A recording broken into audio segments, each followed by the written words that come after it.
Warning. Viewer listener discretion is advised. The majority of the content of this program is not factual. It is highly advised.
Nice. It's For some reason I'm waiting for it to hit it twice. You know?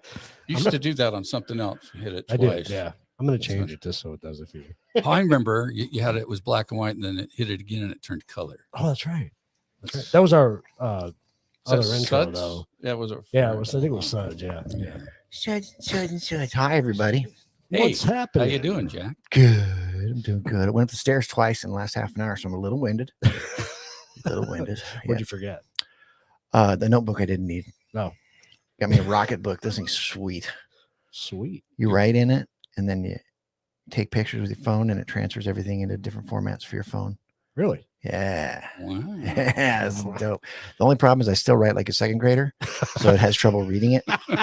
So sometimes the translations that I get are not any more useful than my handwriting. So normally I'm just reading like, what the hell did I mean by what?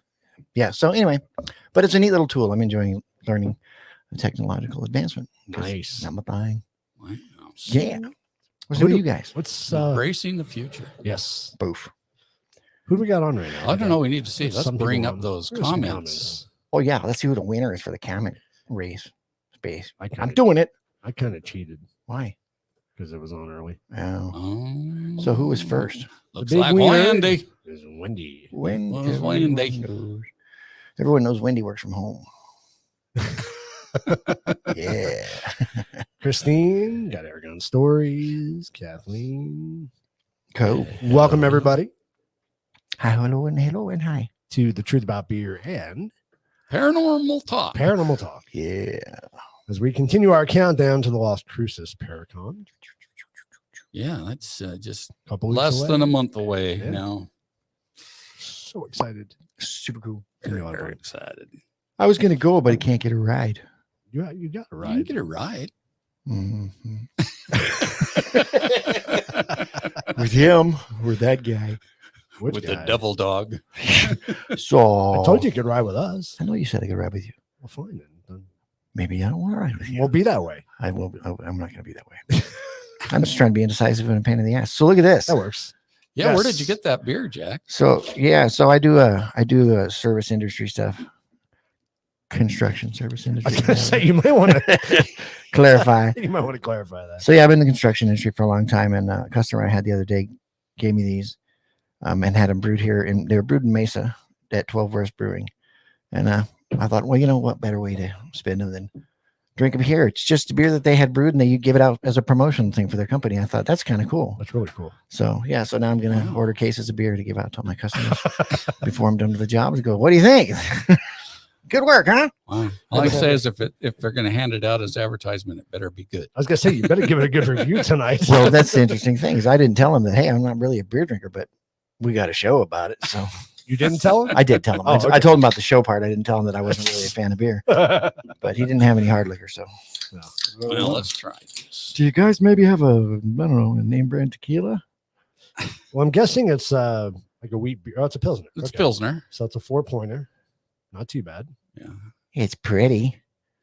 And it's semi not filtered, so it does look like a home brew kind of a thing. Well, I think they're a pro brewery, but I guess they can do whatever they want there, huh? It looks good. So 12 West. Smells good. Well, let's do the big taste test. Oh, cheers, everybody, to whatever Cheers. you're drinking out there tonight. We're going to try this fine beer. I got to get down here. Definitely take There it. we go. Go. Hit my knuckles. It tastes like beer. Yeah. Who knew? Yeah. Yeah, that's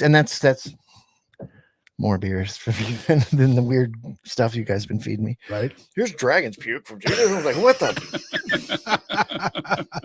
It's got scales and it gives you hair. It's great. All right.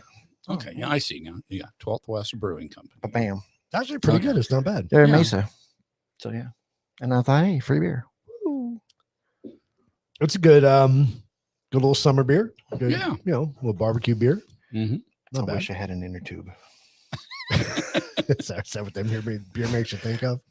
For some reason, yeah. I want to be an inner tube and a kiddie pool at my house, of course, because anywhere else would be weird. So on the job site, just chilling with a bear, having a So roofing solutions. they do roofing. Bam. Couldn't tell. They don't just sit around and drink beer all day, and they actually do work on people's roofs. No, they just come up with solutions, but they do it in the dog voices. So they're going roof, roof, roof, roof, roof, roof, roof, roof. Solving the world's problems one bark at a time. I'd like to know a little bit more about the brewery, though. That'd be interesting. Well, they are local, so I don't know what else they brew, but they the promotional thing was just sort of a favor for a friend. It's not what they do. Right. So I'm sure you could find 12 West on the web. Yeah, we'll have to look them up and maybe Yeah. do some other beers from them. Absolutely. See what they do. No, about Not bad. you. Good job, Jack. Mhm. Well, you're very welcome. Thanks. I worked very hard at it. And it's free beer, and so free beer is always, In all the years I've been Plus. doing doors, and I've had people give me alcohol for free. This is the first time I've ever used any of it, because Well, it's always usually it's just stuff that they have sitting in their garage. right. You know, for the last 6 years, they're never going to get rid of it. They're like, hey, do you like beer? Know anybody who does? Get this crap out of our way. It's like, okay, so I'll take I'm it. like, I'll take it home. That's a good idea. We don't even drink beer. So, yeah, it's good to put it to use finally. Cool. Good Moving job. along. Good job. What do we got today? So I want to throw something out there for everybody. We got Oh, some yeah. Truth About Beer koozies, orange, perfect for Halloween coming up. Can you have one? So you can have one. Cool. There's a whole pack behind you there. You can have one for sure. They're different you should colors. have grabbed the green one, No, so you they should. would have. That would just see the Just truth see about you. beer floating around, Here's your floating green around, What kind of beer is this? like my flask. So Ooh. what we want to do is we actually want to give one of these away to our audience. So what we're going to do is each week we're going to come up with an episode trivia question, and you have to answer within this episode though. So, hopefully you've done your homework and watched our past episodes. And I think we should set a time limit on it too, because What are we doing? they can skip out on our show and Right. go back and review.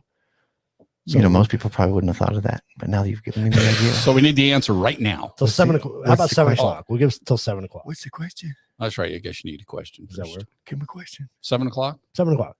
So somebody needs to post the answer in the feed. in the feed by 7 o'clock, and you get a Truth About Beer koozie. Color of your choice, whatever we have available. But orange color is of your good. Orange is choice. good for. For TV. We have a lot of different colors back there. Color of Yeah, your we can. choice as long as it's this one. So we'll give you some options. So the question is, Yeah. Joey and my favorite beer is the Atomic Pumpkin, and Mhm. we want to know what is the first episode where we featured Atomic Pumpkin. And go. You know how And go. What? and if you guess it before 7, then you're doing better than what Keith and I did earlier today. Stop it. Don't say that. So I see a message here from Argon Stories. It says, hey, Jack, don't forget you're on with me the last day of Parapalooza. I said, Yeah, don't forget that. I won't forget it. I didn't even know. Yes, you How did. could I forget? You do. Who's, do I? Who is that? It's my dad. Oh, that's right. You guys are doing reincarnation, remember? Yes, I do now. I didn't know that was your dad. That was Argon Stories. I'm sorry. Yes. So they're like, Well, you learn something every who is week. this dude? Every Why is he time- telling me I'm going to do Every time something? we learn something new. That's smart. I won't forget. So No. that is the trivia question. What episode do we first feature Atomic Pumpkin? Atomic Pumpkin. Yeah. Countdown starts now. You got Oh, 20 minutes. or so. Give or take. We'll see. Really, see if who knows anybody it. answers it tonight, that'll count too. We'll see. We'll see what happens when we get to 7 o'clock. But anyway, All right, moving along. so moving along What's tonight, next? we have a very special guest. We sure do. Are you praying? What do you do? No, I look over and you're like this. I'm fiddling my fingers. Right. Anywho, So Yes. continuing our countdown to the Las Cruces Paracon. Maybe you should talk and not me. I don't do any better. so in New Mexico, they're going to have this Paracon deal. And so Paracon he's thing. one of our presenters there. Yes. You will be a speaker. Wonderful. Yes. And it is the founder of Paranormal Research Investigation, Ooh. PRI in El Paso, Oh, wow. Texas. And let's, without further ado, bring on Mr. Ramiro Galvan. There he is. So, Oh, he's on mute. Hey, you know what I'm going to do? He's on mute. oh, you're going to unmute him. That's a good I'm idea. going to try. No, he had to unmute himself. Oh, Yeah. okay. Yeah. There he is. Well, good evening. I did it to myself. What can I say?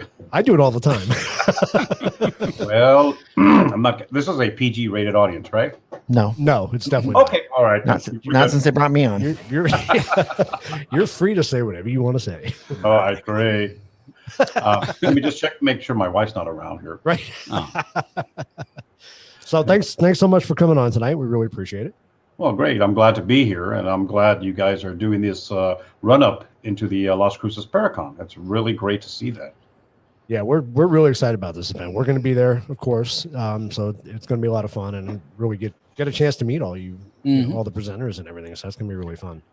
Great. I'm really looking forward to it, especially the fact that this is the first ever type of event like this in this area. So I'm looking forward to a lot of people. A lot of people are really excited about attending something like this, especially with some of the history of the Southwest that hasn't been really brought to light. Yeah. So you said El Paso? Yeah, that's correct. Okay. We've been there. I was going to say that rings a bell. I've heard of it. Passing through or just actually stopping? Well, we did we investigated the DeSoto. Oh, okay. So, and Yeah, what did you think of that Concordia. place? It was scary. It was I mean, hot. for other reasons. and humid. Okay. Yeah. Then what? I'm sorry, go ahead.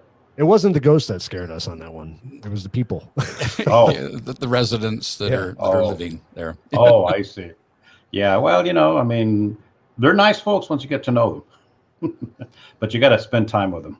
Yeah. Yeah. Well, we were obviously out of towners, so Doesn't help that you're jerks either. No, it doesn't. It really doesn't. What about Concordia Cemetery? What did you think about that? That was awesome. that's a fascinating place. That was Yeah. neat. Yeah. Well, actually, yeah, that's a big place. Not many people realize it, but back in the 60s, when I was growing up as a kid near that area, what is considered the North-South Freeway there, and then where Interstate 10 is at, that actually intersects part of the old cemetery. It actually used to extend further out. Oh, wow. So the stories of the shadows and headless people seen in that area and whatnot has, as far back as the early 60s, like I said, when I was growing up nearby, it's always been around. So it's not something new there.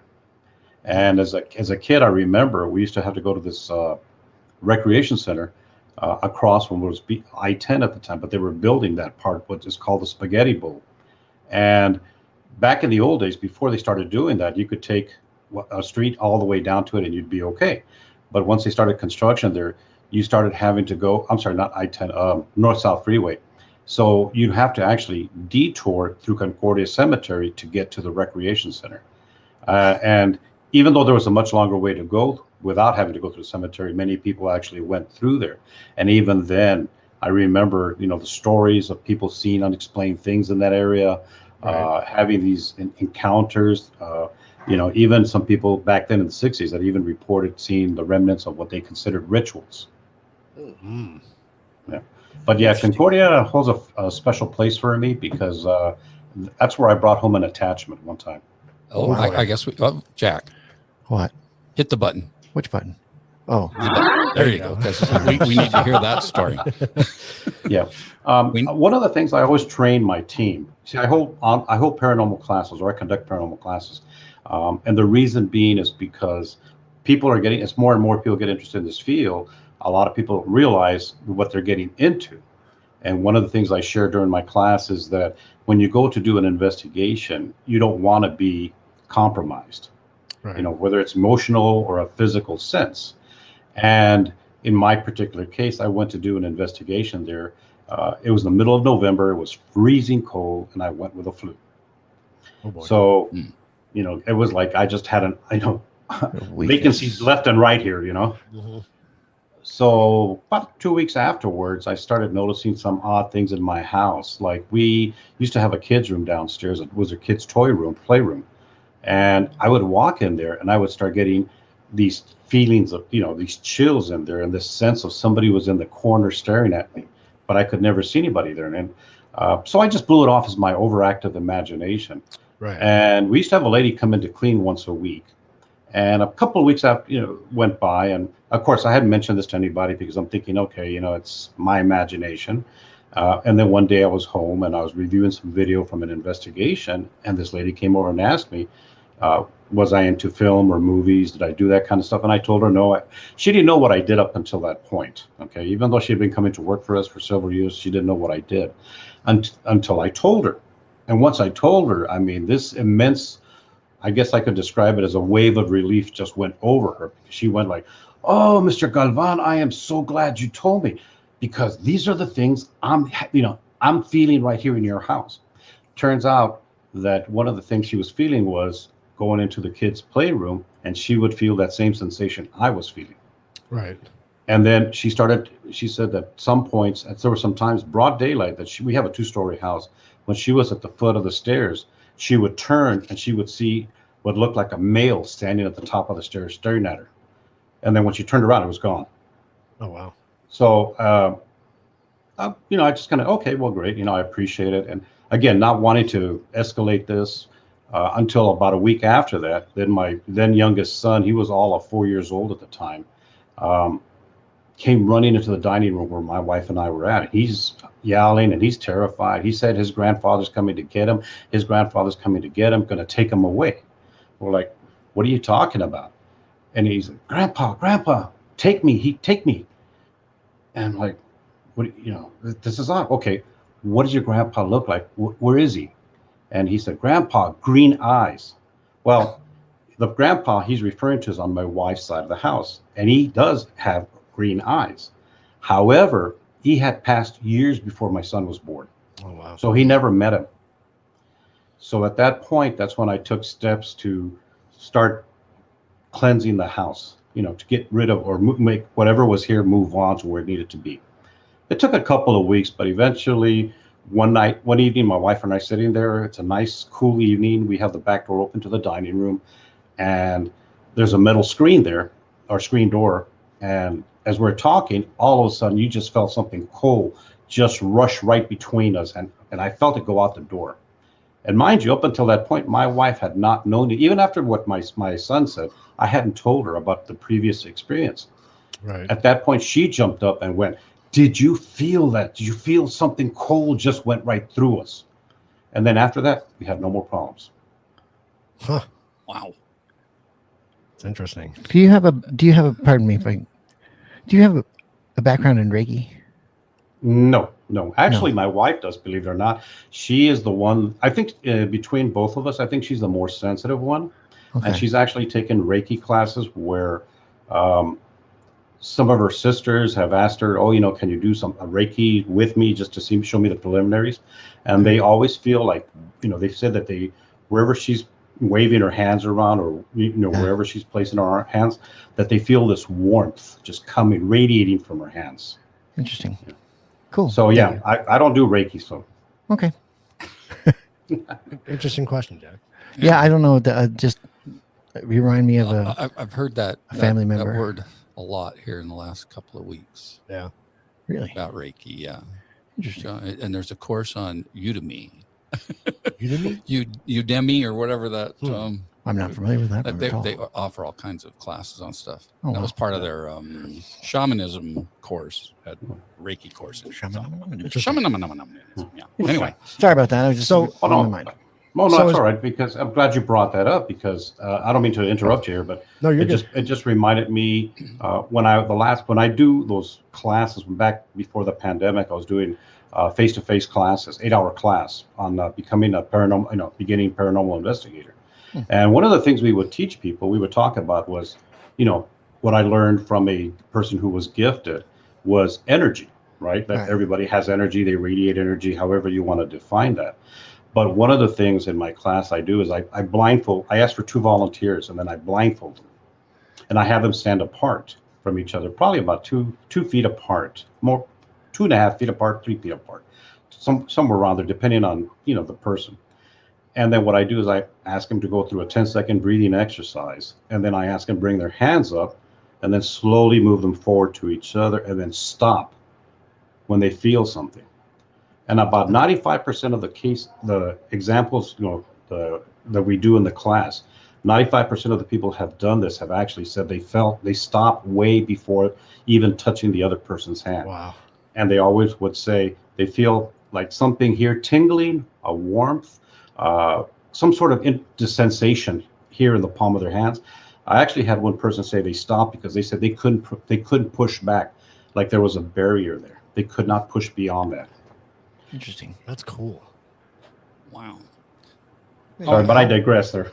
No, that's really No. cool. That's very They just cool. don't know what to do with it. They're going like, so I'm going to make it force fields? Why No, do I I- shoot the fireballs? All right, who's playing Chewbacca this time? Right. I honestly think I think that's a great thing that you do. You teach classes on becoming a paranormal investigator. I think that's freaking awesome. I don't know anybody else that really does that. Yeah. I mean, is there certain locations that you Well, pretty much since- use for that? Well, since we're a nonprofit organization and we don't charge for any of our services, we do this for a couple of reasons. Number one is just raise level of awareness of the paranormal field, because when people say paranormal, what's the first thing they think of, right? Ghostbusters. Right. And we're like, no, we're not that. So what we try to do is we try to raise the level of awareness and say, you know what, there are things out there that we have yet to fully explain, and so by doing what we're doing is we're teaching you some of the things out there. But this is like an entry level course. We're just barely touching the surface. We explain things like what's the purpose of investigating? What do you, if you want to do it, if you want to put together a team, what should you have, like a mission statement? What is your purpose? Then we go into things like EMF devices, and the pros and cons of them. And I explain to them, I actually show them the more technical aspects of the sine waves and the radio waves and EM waves that go. And, and I kind of let them know, okay, the reason you see people with K2s going around in an S shape is because that's the optimum pattern, because of the way the waves, the sine, the EMF waves travel. Then we talk about, the type of devices that are out there, things that to know your equipment and so forth and so on. And then we touch a little bit about the metaphysicals to make people understand, there are truly things out there that if you're not careful, you have to, you can't come after you. And one of the things that I bring out in this 8-hour class is I ask people flat out, what is your deepest fear? You don't have to tell me what it is, but just picture in your mind, what is your deepest fear? And the reason I ask them that is because if you can address that directly head on, I said, you don't have to get over it. You don't have to overcome it. But if you can address it, then you can deal with what's going on in the paranormal world. That allows you to take the next step, is what I tell people, is to become emotionally detached when you do an investigation. Because when you go in there and you start and you're not mentally prepared or emotionally prepared, your whatever you want to call it, energies, your karma, your yin yang, your ping pong, I mean, it's going all over the place, So whatever is there may decide to latch onto that, because the analogy I give them is picture a dark room and all of a sudden you see a single light out there.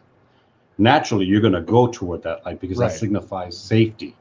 Well, it's a similar principle here and during an investigation. If your emotions are running all over the place, you're lighting up, you're like a little neon light here, Mhm. and so you're attracting everything that's out there, both good and bad. So what I So, hear is ruminate on your greatest fears and then walk blindly through a graveyard. Is that what I heard? blindfolded. Yes. Okay, cool. So That's yeah, pretty so neat. basically, yeah. So if you can focus on your fears and learn to address them and understand what your fears are, then that gives you the step up to be able to walk into an investigation and uh, be able to walk out of it, hopefully unscathed. I think that goes hand in hand with the wall being up. Well, I was Kind of, gonna you know. say what you thought about Lunar Eclipse's comment there. That when you talked about they get close and they stop before Mhm. touching each other, Right. they said that means that the other person has a wall up. What are your thoughts on that? Well, one of the things is that I am not sensitive at all. Okay, I'm not gifted. I don't have any of those abilities. And when I first started doing this in this field, I ran into people who said they were, and after a while, I just kind of got really cynical about people like that, because they were throwing things out that were just generalized. Right. Oh, I hear a voice. Okay, great. What does that mean? That type of thing, or there was somebody here in the past. All right, well, again, what does that mean? So I was pretty cynical at that point until I met this one lady, and she was introduced to me through a mutual friend at the time, and we were going to go investigate this one location. It was a golf course and had been open for less than 5 years, but some of the staff had reported things like actually watching plates levitate off the kitchen counters. So we went in there, and of course, she's there, and she's given us what she's picking up on.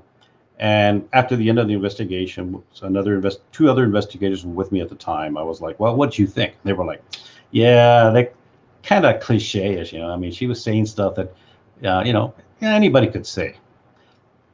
But it wasn't until I went back and I reviewed the video, and when I reviewed the video, I mean, I was literally knocked off my chair because she said things that we were able to document and corroborated her statements.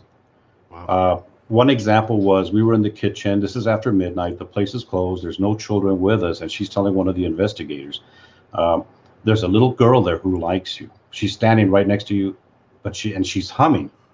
She's going something like, ha, ha, ha, ha, ha. Of course, we don't hear anything. So Right. mind you, we're like, yeah, whatever. When I went back and reviewed the video, you can hear on the audio track on there, and when she says that, you can hear the little girl's voice going, kind of like humming a tune. In the women's bathroom, we were getting some hits on our EMF devices, and all of a sudden I turned and looked at her, and she's shaking up, like she's freezing.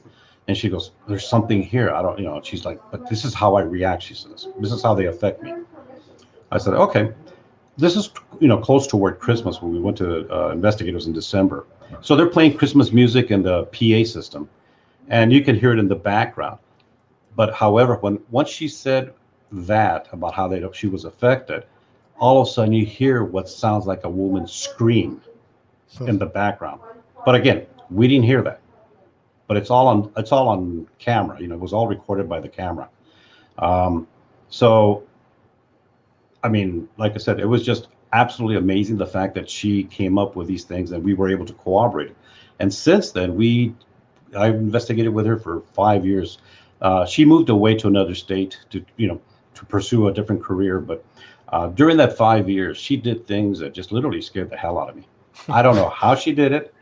I don't know where she got this ability from, but when you're doing an investigation, you're 600 miles away from her. She's never been there. She's never been told about this place.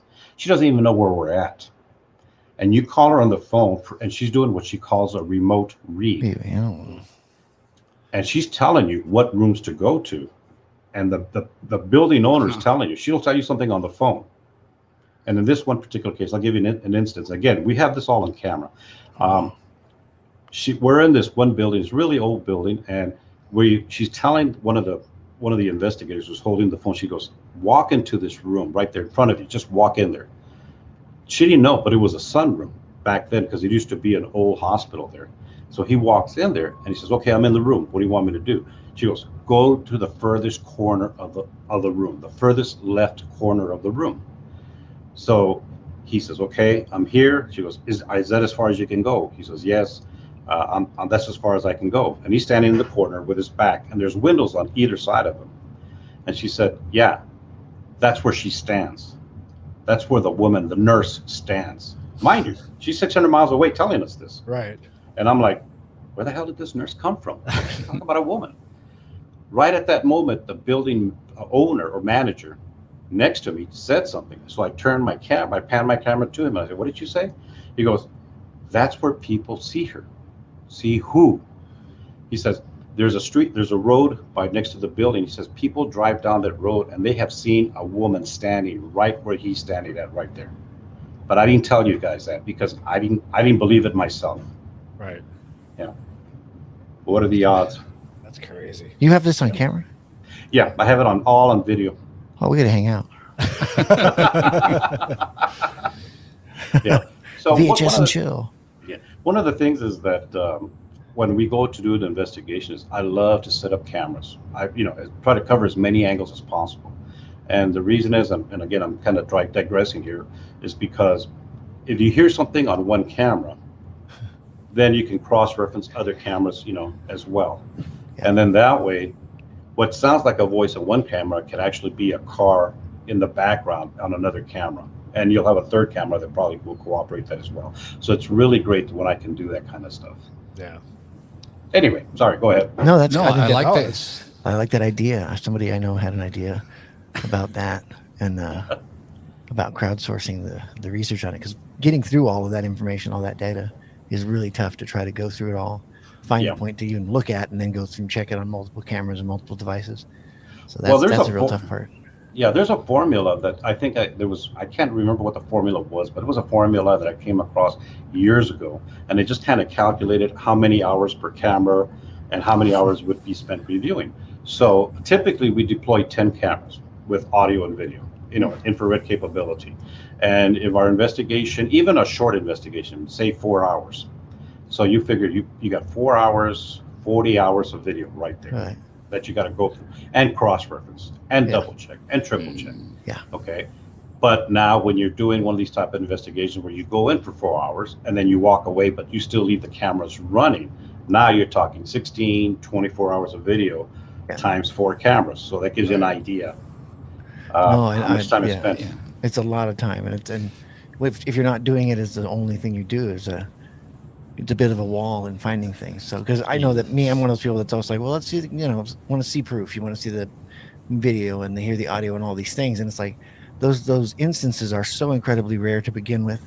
And then, then to actually find them in this haystack. I've heard one EVP that was unbelievable to me.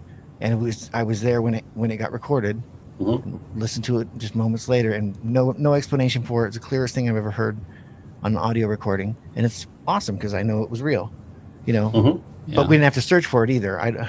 We had to watch days worth of video. All right, you ready to have your mind blown, Jack? No, because do it anyway. That EVP he's talking about was caught at the Doña Ana County Courthouse and Jail, and I'm going to show a video here to you here in a second. That's one of Ramiro's. So if you're Ghost Adventure fans, you may have seen Ramiro on one of the episodes of Ghost Adventures where they investigated the Doña Ana County Courthouse and Jail. And there was something that he caught, I believe it was in that same investigation where your counterpart got scratched, was something that happened with one of the doors in the jail. And Jack will know this part, so I'm gonna do it. I'm gonna see if I can. You better be able to get it. I'm trying to switch. Here, I'll take it from right here. So.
you catch it?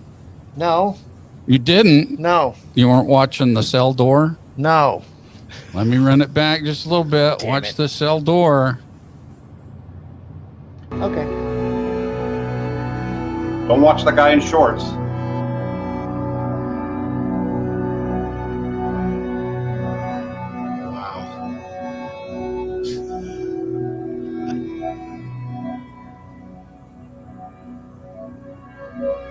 You guys couldn't even see that, could you? Like when you No, were they there. were in the dark, but Yeah, they had all dark. those cameras set up, so they What caught the it. fuck? Well, there's a little backstory to that. When we were going down there, there's 6 of us that were going down into the main floor, and as we had just turned into that hallway, that little hallway right there that separates the cells, and there's a crank out there. I don't know if you ever saw that or had a chance to manipulate that crank, but it makes a real loud noise because there was no electricity back then, except for one room in the entire building. So if somebody had turned the crank manually, you would have heard it. Number one. Number two, the big guy that was you see in that picture, he at that time was a Doña Ana corrections officer. So he said that they always it's common practice for them to ensure that the cell doors are open and never lock it behind them without ensuring they have an exit strategy. So he says, I would have noticed it right off the bat. And afterwards, when we realized that the door was partially closed, he walked up to the door and he couldn't fit through that door. That's how much it closed. But as we were walking to there, all of a sudden, the base where we had set up in the second floor courtroom, one of the guys up there called us on radio and said, we just lost video on camera. I think it was 7 at the time, one of the cameras. So we said, okay, which one is it? He goes, well, I don't know. He says, we just lost video. So I split off with, at that time, what was called the caretaker, the guy who was maintaining the building at the time. And we both took off down the main hallway while everybody else proceeded into that cell area. I'm sorry, there was 5. I said 6, but I think there was 5 of us. And so we backtracked the cable and we actually found the cable disconnected. And it was the cable facing down the main hallway. So on the video clip, you see us going down the hall, you see us turning in, and then boom, the camera goes, lose signal. And what made this more unusual was the cameras were at that, they have what they call those BNC connectors, the ones they call them twist and lock. Click them. Yeah. Yeah. So you can't pull them apart once they're secure there. They're a pain in the ass to take apart on purpose. Oh yeah. So if somebody was to trip and pull the cable off, they would have knocked over the whole camera. Yeah. Well, there was no movement on the camera what we could see before we lost signal. Number two, those 2 cables were at least 2 feet apart from each other. Oh, wow.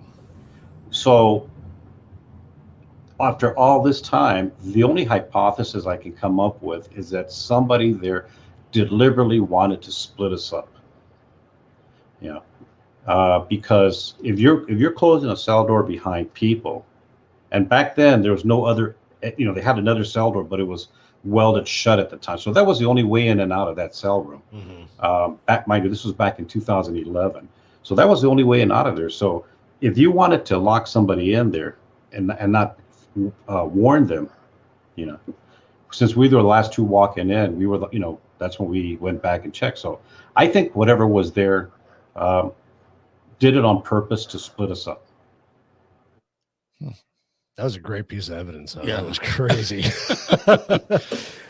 Yeah, just knowing that you have to crank those doors open. I mean, every time we've been there, that one's been closed, I think. Because isn't that the like the lunchroom area? Yeah. Or Yeah. whatever, Mm-hmm. the galley or whatever they call it at a prison. Yeah, what they would call their mess hall, mess hall, cafeteria. Yeah. But they've removed that mechanism. Wasn't it sitting in the middle of the hallway, the mechanism for closing the gates? No, as far as I know, it's still there because What's that big mechanism that's like a lock there system? That was going into It's disconnected. that was going into like the shower. Was it in the Area, cells or I something? Oh yeah. No, they did remove it because we held a training session with my team there in June of this year, and so they had removed a lot. That the one doorway that was welded shut back then has been removed now. So now you So can that's go what in that big thing either is way. that's sitting there. Okay. Yeah. Cool. But they used to have panels there too where you could open up and manually close doors with levers, but that was further down the hallway, the main hall. I didn't get to see that. But even so, even if the mechanism was disconnected, those doors are not light. I mean, No. you know what I mean? They're not that easy to No, it open wasn't and wasn't even close. so much question of that. It was just Mm-mm. it's just that's not okay. Yeah, and it closed in a fluid way. Right. You know, it wasn't like a jerky kind of Right. a motion. It just kind of went. Well, and I don't know if you noticed on that clip, but the guy sitting at the very last bench nearest the door, he's a very laid back guy. And when I asked him after I saw this on the video, I asked him, didn't you hear something? Because you turned like you heard something. Yeah. He goes, yeah. He says, I thought I heard something. That's why I turned. But he says, I couldn't see what it was. Yeah. He thought he heard something. That's how quiet that door closed. Now, that's what, Yeah, that's. I mean, just blew my mind. Yeah. Yeah. And I think, what anybody who does investigations realizes, but I think the general public doesn't realize that those IR lights, when it's dark in a place, it's dark. You Yeah. can't see anything. Right. It's just, we always try to demonstrate that just so people can see, we're truly in the dark here. Mhm. So that's crazy. One thing I tell people is when you walk in there, mind you, now they have emergency exit lights there, Right, and they have right. lighting in some rooms. But back in 2011, that was the first ever investigation of that location. So all utilities have been turned off and all had been not turned off, disconnected in the first floor, third floor, and all the rooms on the second, with the exception of the one in the main courtroom. So when you went down in the main hallway area of the jail area, I mean, it's like you walked into a cave. It was pitch dark, couldn't even see your hand in front of your face. And I remember one of the investigators on the other team. I have an audio recorder, and you can hear him. I had set it up near the main entrance to the jail area, and you can hear him on the audio recorder saying, "Hey guys, don't leave me here. Don't leave me alone here." And of course, they walked away, not realizing that. And then shortly afterward, you hear him on recorder said, "Janet, Tony, I told you not to fucking leave me here alone." So even to truly experienced paranormal investigators, this place can really shake you to your core if you're not prepared. Yep. Interesting. Yeah, and Wendy made a comment earlier. I don't know if you caught that, but she was thinking, because when we went and we got the doors that slammed, Yeah. she thought maybe it was that door that slammed since it. No, Ooh, that was I don't know. that didn't make the know. noise that you guys got. No, No, we were on the third floor, and we got like 3 slams in a row. Yeah. And one of them actually sounded like the door slammed and then swung back open because you right. heard a Mhm. squeak after it slammed. And it was so loud. It literally shook the building. Like Yeah. scared the hell out of it. There was 6 of us up there. It scared the hell out of all of us. Yeah, that's good. The thing about that building, there is so many stories, so many things that have happened here, and there's a dark history there that's involved with that building as well. That might not, many people may not be aware of when they first go in there. So it behooves a person to do a lot of research on a location, which is again one of the things, going back to what we were discussing earlier. One of the things I discussed during the classes is that you research like that movie The Martian with what's the guy's name? The guy got stranded on Mars, and he says at the end of the movie, Ben Affleck, or no, it was Matt Damon. Matt Damon, thank you. Yeah. And he says at the end of the movie, you science the shit out of it. Well, same thing on the paranormal field. You research the shit out of it because you don't know what you're going to run into. Yeah. And, the woman's scream, you heard about that one, right? I haven't. No? From Donna Anna. At Donna Anna? Mm-hmm. Not familiar. Yeah, when we went in to do our daylight survey, when you walk down the hall, I was carrying a full spectrum camera at the time, and it's broad daylight, but in there it's still dark as hell. And so, unknown to me at the time, and it wasn't until we went back and reviewed it, but there's something dark that is seen like popping out of a doorway, and then as I'm moving the camera from right to left, you see this dark, whatever it is, it's a mass in the doorway. And then when I pop back this way, it's gone. So we went down that hallway, again, we're surveying the place, and they have the first door on your right, it's labeled, I think now they have it labeled as communications room. But anyway, I walked down that hallway. This is before they did all the labeling, and whatnot. So when I walked down that hallway, it led into a dead end. It was another cell door that was locked. But as we turn the corner in that hallway, unknown to us, there's a scream that's heard as I'm talking. It's a scream is recorded. But again, we didn't hear that. Right. And in 2016, I think it was, it's 2017, I went back for a little training session with some of my investigators.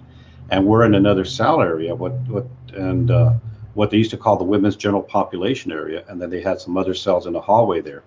And as we're standing in the cells, and one of the investigators is standing in the hallway, we all hear a woman scream as well.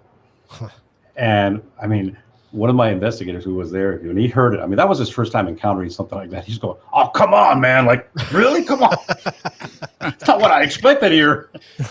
So it turns out that when you looked into the history of that place, back in the 50s, there was a young waitress named Mary Waters who was found, local police found her, they claim was intoxicated. So they brought her in and they put her in a cell. Now, if you go back and look at the newspaper reports, you'll find that her cause of death was changed multiple times. However, I had found some documentation of one of the back then, one of the local corrections officers there who wrote to his city councilman. I guess he was trying to cover his butt. But anyway, he wrote that the night that they brought her in, he was on duty. They put her in the cell, walked away, and a couple of minutes later, they heard her give this horrifying, blood-curdling scream. And when they ran back in there, they found her dead. But she had this look on her face. He says that it was like she had been scared to death. I did hear that story. Yeah. I think Vicky told us that story. Yeah, and it's on that Ghost Adventures episode too. Right.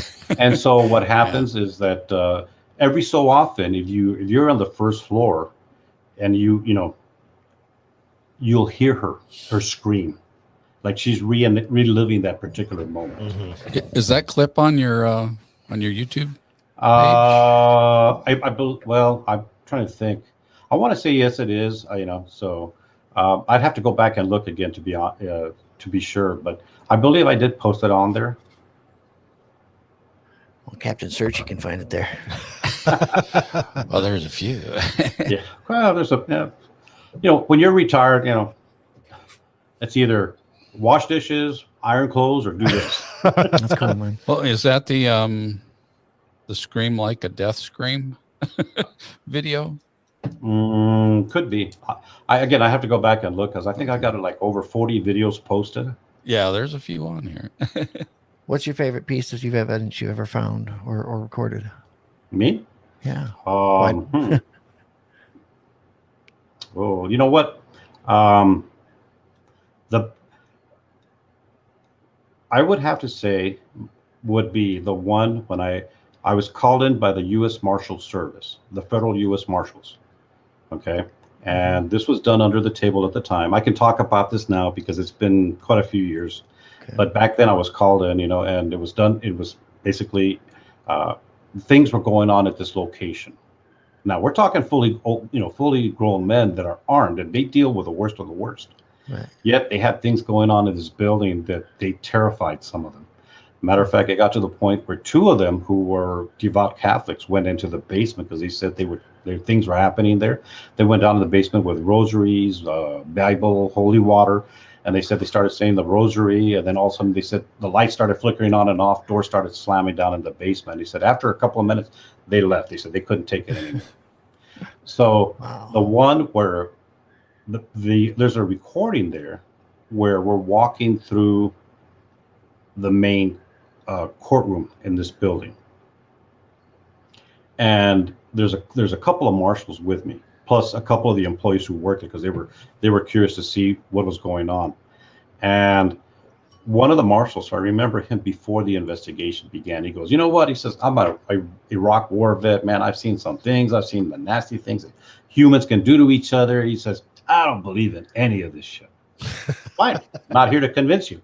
I'm here to investigate and see whether your stories are true or we can find something else going on. So anyway, as we're walking through this courtroom, I'm walking in first, and it's like a bad movie. The minority always goes first, Send the brown guy. Yeah, send him. He doesn't know anything. So So I walked in, and I get to the far end of the courtroom, and the other marshal, he's bringing up the rear, and I stopped everybody and I shushed everybody, and I'm like, okay, I thought I heard something.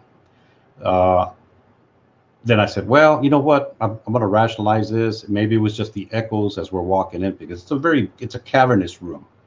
So I said, it's just the echoes, I'm sure. So we continued on. It wasn't until I went back and reviewed the cameras, and he was carrying an audio recorder, and I was carrying a camera. And on the camera that I'm carrying, you hear something in the background, almost like a very light whisper, right? I blew it off thinking it was somebody with a group.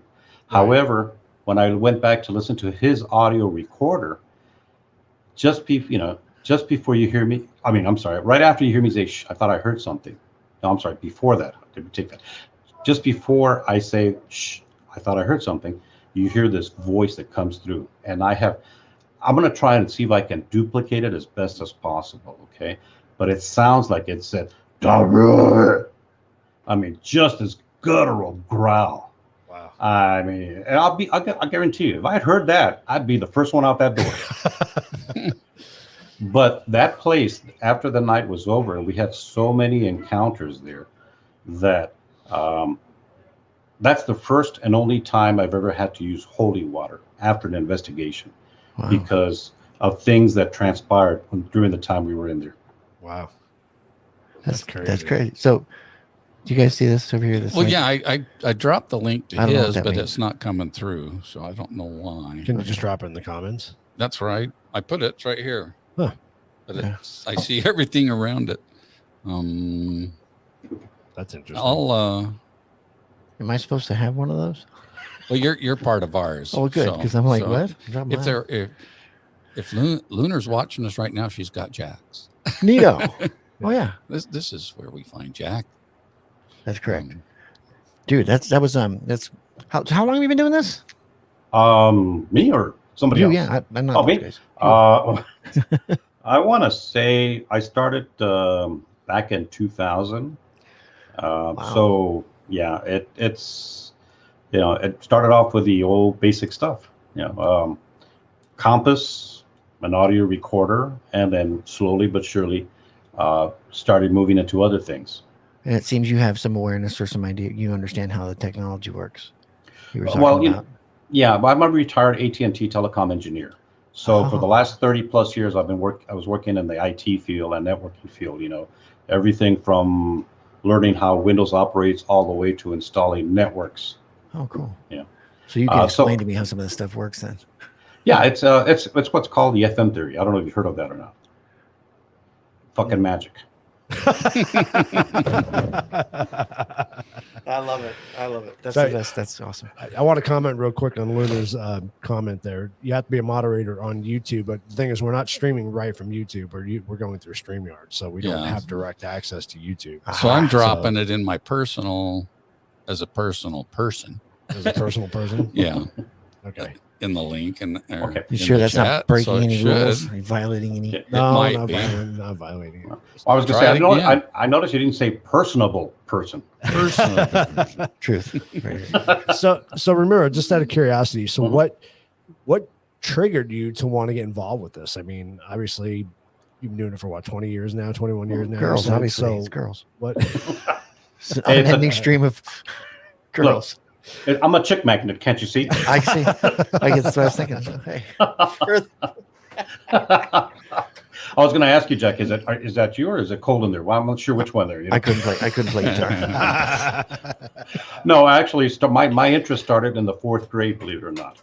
And back in the 4th grade, back in the 60s, there was a photograph that appeared in the local newspaper. And it was a picture of a silver round object that was photographed by a college student out of New Mexico State University, 30, 40 miles down the road from us. And this object he described was round, sphere, and silver. And it just hung there motionless, he said, in the mountains. And he said he took a picture, bent over to change the setting on his camera. When he went back up, it was gone. And at that moment, that's when I said, I want to know about the unknown. I want to know what's out there. Hell, and going into 5th grade, I was trying to arrange investigations into people's homes. Not that they were going to let a fifth grader rummage through their house, but still, never know. I tried. Right. Why would you ask? You're only in fifth grade. What are they going to do? Throw you in jail? I'm just looking for some stuff. That's Yeah. cool. So, so yeah, it's always been there since I was in fourth grade. So that'll tell you how long ago. That's cool. That's really cool. You can text me the link too, and I can throw it up there. I can write it If you want down. to do that. Might be. You can write it down. I put it in. I got a 3 notebook, times, man. and I put comments and stuff around it. It's to not see if going it would in, work. It's just not. Yeah, just text. You text me. And I can Old throw it up tech, there, new so tech. There you go. I like Full that. text. So what got you started investigating the Doña Ana? He has a friend. That was actually I was invited by another team, so we Okay. did a joint investigation. And it was back in 2011, and there were stories there of the people. There was 2 caretakers there who had passed on that they had experienced some things there, voices, footsteps. It got to the point that they called whatever was there. They called him Bubba because they said that Bubba was the one taking care of the jail. They thought Bubba was an old corrections officer. And the thing is that as time has gone on and I've gone back to revisit that place, there's multiple things that are going on there. I actually have an audio recording, and I have a camera where the guy is standing in the hallway. There's 3 investigators. They're standing in the hallway, and one of them turns and directly challenges and says, "This is my jail area now, Bubba." Of course, the camera doesn't hear anything, right? So they walk away. They go back upstairs. However, on the audio recorder that I left there, you can hear right after they said, "This is my jail area, Bubba," you can hear hard footsteps walking toward them. Yet the camera showed absolutely nobody else in the hallway. The 3rd floor, I mean, they labeled that as the insane room, right? The original floor plans. But again, going back, and I said earlier about research the shit out of the place. There's actually newspaper articles that talk about riots that were held there because of inhumane conditions. They used to have isolation rooms up there on the 3rd floor where they would put people in there. And one reporter actually wrote about his experience. He said he went in there to write an article about it, and he said it was like kind of like, what do you call them? Those isolation tanks. Yeah. But he said it was all pitch dark in there, in that room. So imagine you have somebody who has mental health issues and you put them in this type of environment. What do you Right. think is going to happen to them? What is it going to do to people like that? Yeah. Cures their emotional instability. Obviously, he's better now. Turns them into paranormal investigators. That's awesome. So yeah, there's a lot of history there, a lot of things. The incident with Mary Waters, and I think that place is tied into another place, another dark chapter of Las Cruces history. Cricket Culligan, I'm sure you've heard of that story, or Cricket Cooler. I have not. You have not? Okay. Oh, that's a very dark history of Las Cruces. I mean, it was an incident that shook up New Mexico politics at that point. We're talking mafia, we're talking corrupt sheriff, we're talking the person in question at the center of things was involved in some things that people were like, wait a minute. So the hotel that kind of was the focal point, so to speak, for many people it's right across the street from there. It's called the Amador Hotel. Oh So- yeah. I've heard of that. Yeah. Yeah. So I've investigated. We've also investigated the Amador Hotel too. That place is active as well. But anyway, but yeah, there's a whole dark history that is in that particular area, and there's also back in the day there used to be what's called acequias, which is like the canals, and they actually ran through Las Cruces, and the acequia actually ran through the property where the jail is located at. And there's still certain places in downtown Las Cruces that if you walk into the basements, you can still smell it. Huh. So the theory about running water and energy, right? Mhm. Hmm. So it's kind of like, okay, is this contributing to that? Is that part? I personally believe it's tied into some of the history associated with the Amador Hotel. Right. But the acequias that are still running, as underground streams and rivers in there, do they contribute to the unexplained in that building? Very possible. Is it amplifying what has happened there in the past? Again, very possible. That's interesting. I know the last time we were there, I think the hotel was under renovation. I think they're redoing it, or somebody bought it, or whatever. Yeah. So it looked like a cool building, though. It looked like a neat place to investigate. Well, you know what? And the thing is, there's also a connection. If you were to look at a map, there's another building behind the Doña Ana County Jail. It used to be the first, the Memorial General Hospital. It was the first Memorial General Hospital in Las Cruces there. And it's the building behind it. It's kind of like almost like a T shape in a way. But we got a chance to go in there and investigate it. At that time, it was owned by the city, and the city gave us permission, to go in there. And there were stories back then of the employees who used to work there who have seen shadows, have seen a little boy at the elevators, things like that. So I actually have a video clip where it's me and two other investigators walking down the first floor hallway where they've seen this dark shadow in the past. And as we passed by an office, I stop and I go, "Did you hear that?" And then I said, "Well, you know what? I thought I saw something moving over there, but again, I'm trying to rationalize this." And I'll go, "But it's probably the car headlights because it's open windows, and there's a main street right there next to it. So it's probably car headlights, casting reflections or whatnot." I was wearing what's called back then a helmet cam. You remember when we were, tight on budget then? You got a little camera and you duct tape it to a top of a hard hat. Yeah, so that was my innovative piece of equipment back then. But on my helmet cam, as I'm panning back down the hallway, you see something dark come up from the floor and go all the way up to the ceiling. And mind you, those are 10-foot high ceilings. The camera that we had just passed, it was a static camera, shows nobody else in the hallway besides us. So, you have this hotel that's got things going on. You got the jail there, right there in the middle, and you got this hospital, what used to be a hospital, on the opposite side. So the question again now is, dark history, medical, acequia, amplifying, Interesting. The Las Cruces Triangle. I actually did a post about that, where I drew lines kind of like, okay, is there an intersection point here somewhere on it? Right. An energy vortex or Ley lines going through there somewhere. ley lines. That's interesting. Wasn't that a song? Ley lines. I think so, yeah. So Sorry, but I digress. no, you're good. This is great. It's great information. You investigated the DeSoto? No, I have not. Oh, okay. No, I actually took a tour down there years ago. I was curious what your thoughts were on it.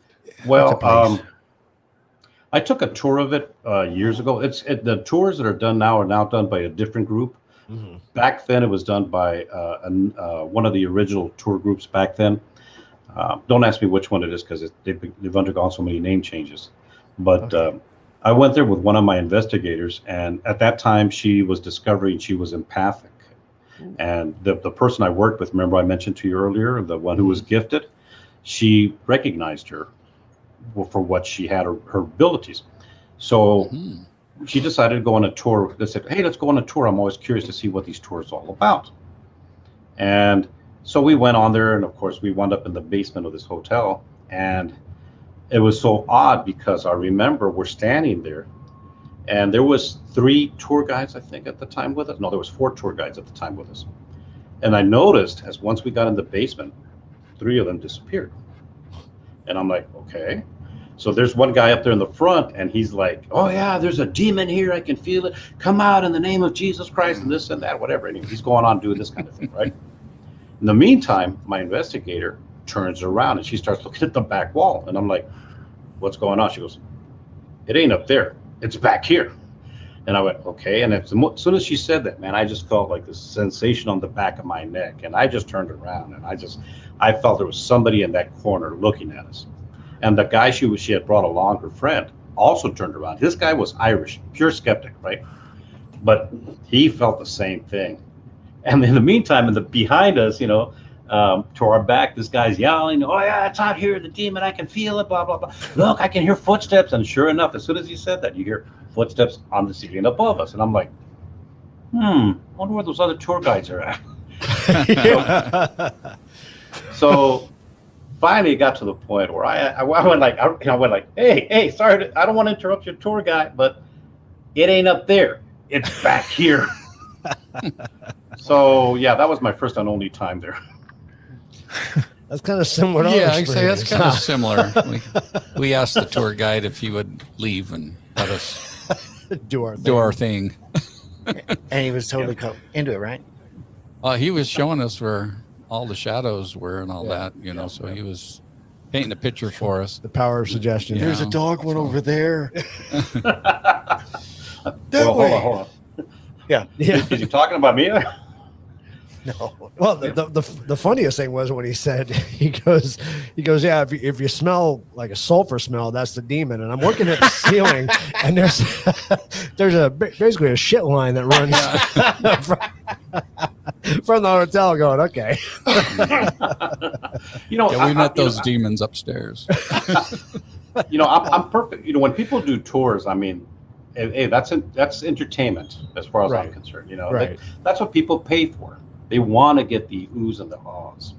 I've been on other tours, and I'm not putting anybody down, but I've been on tours where, they take you on the outside of buildings and they walk you all around, and over here something happened, and over here this happened, and this has been okay, great. I could have done that on my own without shelling out $25. I want to go inside. I want to truly experience that. Right. So that's, I think, what sets apart the Doña Ana tour. The people that go in there is that you actually go in there and you get to actually be in the locations where things have happened and were documented. So they do tours in the Dona Ana. Because I only been there the one time, and that was with our group here, and I assume that's not what the normal tour is, Joey. No. Okay. Now you can go in there with a group of investigators and basically rent it. That's what we That's did. what we did, We went in by ourselves that night. So I'd never been on a tour. I've never been on a paranormal tour. I didn't actually know that they were a thing. So that's kind of interesting.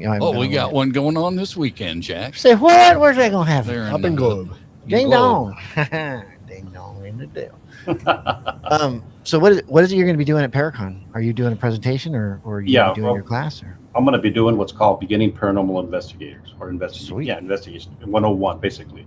And it's just to talk to people about, okay, this is what a paranormal investigator, what he does, and kind of try to dispel or create a line or delineation between what you see on TV versus what actually happens in real life are two different things, and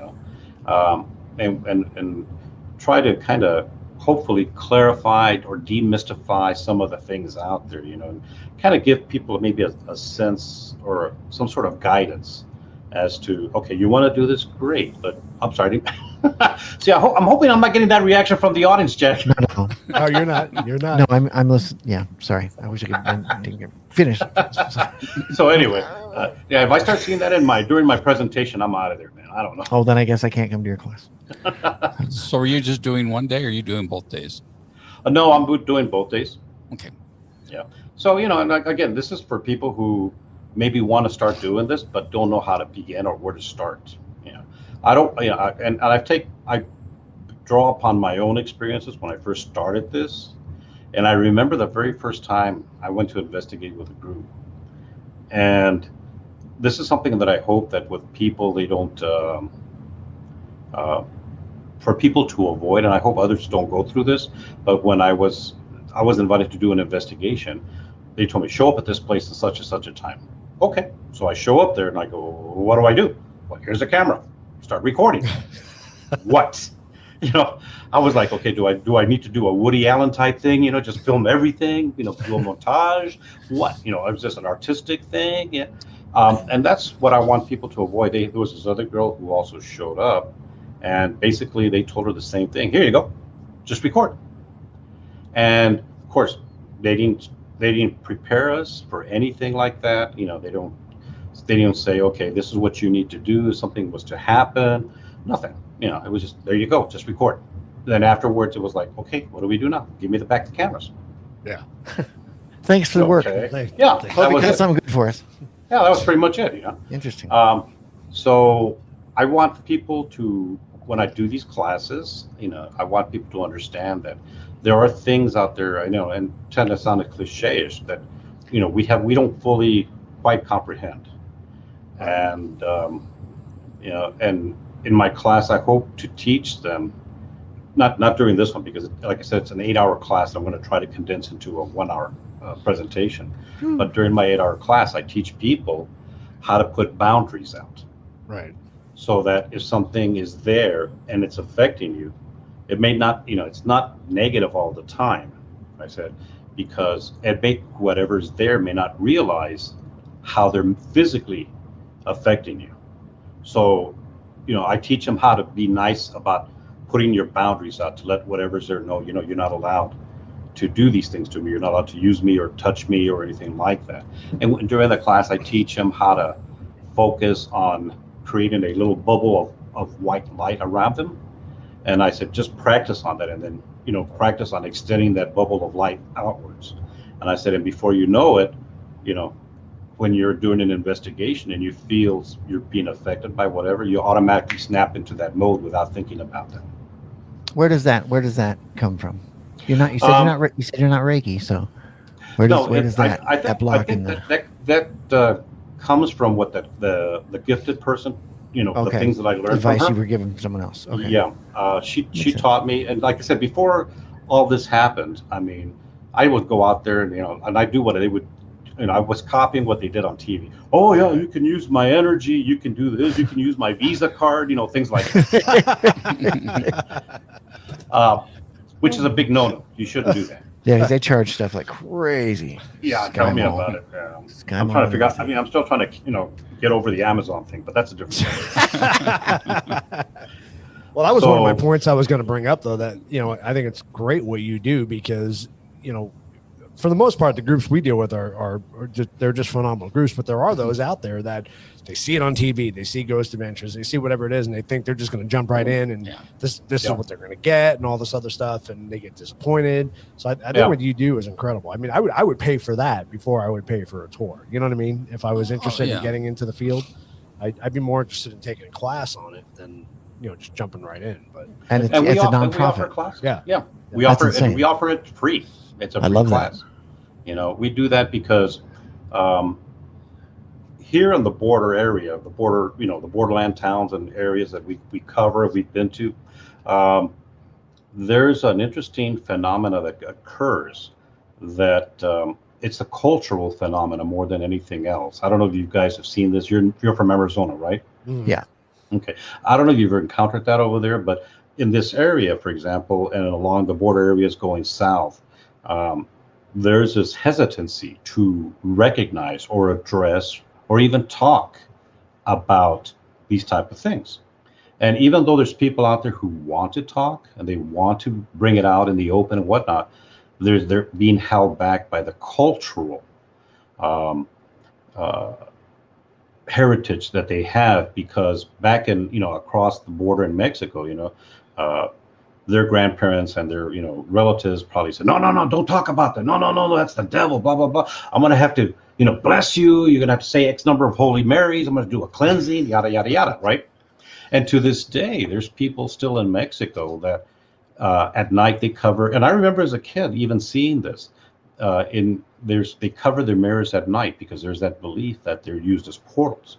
Or when somebody passes away, they cover mirrors and TVs because they feel it can be used as a portal. And which is interesting because back then they didn't understand the concept of ITC, which is the instrumental transcommunication. You guys are familiar with that, right? Mm-hmm. Yeah. No. So no. Okay. Well, you remember back in the day when you would put a camera on a TV, a camcorder, and it would kind of create like I do that this weird mirror image. Yeah, digital feedback there. I get that. Yeah, or the video. So that was called that was the start of ITC, instrumental transcommunication. Oh, okay. And they, that belief was it would open up some sort of portal, whatever. Some people use the term water scrying, where that's kind of like an ITC method as well. But back then, again, like I said, I'm talking when I was a kid back in the 60s, I would see people doing this, cover up mirrors, TVs, things like that because of the belief. And even now to this day, there's still folks who don't want to talk about this, don't want to address this, again, because of that cultural heritage or cultural attachment that goes with it. But the funny part is you go up 30 miles to Las Cruces and they're like, yeah, we know we got the stuff here. Come on down. It's like, yeah, we got a warehouse full here. Come on down for the sale. That's funny. That's interesting that you said that they still do that, though, that tradition with covering the mirrors. That's fascinating. Yeah. That's how you know you don't stay for dinner. I know that's Hold on, I got to go cover my mirrors. You go, No. See you later, bye. it's We a don't Jewish cover it, no, tradition. I know. No, That was my don't- Jewish accent. Yeah, no, we just don't answer the door, man. That's it. That's funny. You'll see the blinds move, but it's not poltergeist activity. It's just us checking to see if you're still there. You're still there. You're still here. So, Oh no, go ahead. did you have something to say? No, at some point I want to share a video for all the budding paranormal investigators out there. Oh, okay. Okay. That But first, Keith. want to Oh, and let me throw review this it also together. in. Yeah, let me throw this other thing in too, which I think is very, very important. And I stress this during the class, and I stress this with my clients as well. When they call us and when they ask us if we can investigate their place, I always tell people, you want to interview, not once but multiple times before you should even consider taking the case, because during that interview process, if the case is legit, everything should go smoothly. But if it's not legit, you're going to get red flags. That's why when I take a case, I usually do multiple interviews just to ensure that everything is kosher. Okay. Because if not, you could walk into a case and before you know it, you're involved in a police matter, you're involved in an adult protective services matter, you could be involved in a child protective services matter, you could be involved in all sorts of legal issues. Oh, there's story That behind all that. Yeah. See, so I always tell people, again, it comes back to that same thing. Research the shit out of it. Same thing when you're doing, before you take a case. Research, interview. Interesting. So Joey or Keith, whatever. Yeah. Sorry, I think these two guys are going. Are you guys attorneys? Because you guys look like I just took away your business. No. No, it actually It's a good point. They're vapor locked because they're thinking deeply. would They're kind like, of- holy shit. It would kind of set up this clip because it's a residential clip. Mhm. But, Let's go to the clip then. all right, I'll set it up a little bit since I'm familiar with the location, and it's really quick. This isn't the one from my house, is it? No, Okay, good. no. So this is a security camera that's motion activated, and to the left of where the scene is a smoker grill. And anyway, it's really short, but let's see if you might want to make it full screen when I do it Okay. because it's really quick, and hopefully the sound is I up don't know if it'll let me make it full screen. Hold on. or big screen. It only lets me do that option. Well, then I'll kick out and you can do Okay. another one. Bye. Okay. What happened? I don't know. I don't see the screen yet. There you So. go. Try that. Oops. Yeah, let's Do it see. Biffity boffity. Come back, Jack. I'll be back in a minute. That's all it's going to let me do. Well, son of a Is it bitch. going to be our screen that disappears, or Yeah. Oh, Yeah. So yeah. when I do this, it'll be our screen. Okay. Push the Okay. button. There we There go. So there it goes. Enjoy Ramiro. Okay. He's all alone. I got to see that again. Yeah. I saw that and I heard it.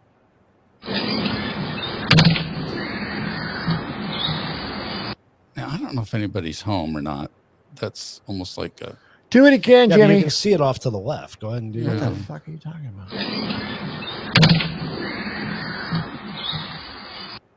To the right. Sorry. To the right of the screen. You Yeah, it starts at the right of the screen and Doing then the Cupid it shuffle. goes off, and then you hear it clunk, right? Uh-huh.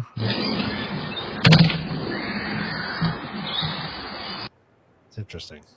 Bizarre. I don't Well, know. it's interesting because you notice it changes shape. Yeah. Yeah. What does? You didn't see it, Jack? I saw video anomaly. I didn't see anything that was like a thing.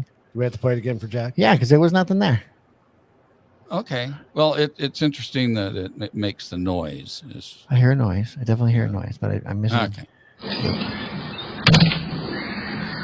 and then You're you talking about see this a little bit of light thing going on here. I'm pointing at it like you can yeah, see but me. it's just a Sorry, it's just a wall behind there. So that's what I'm trying to Behind think. If where? it's where the camera is located. on the right hand There's side no where the door fence there? is.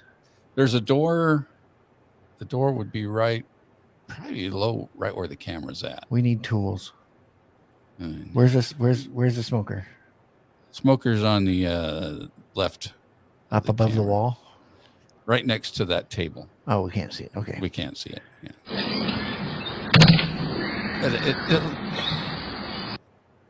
Then there's something going on shadowy at the bottom.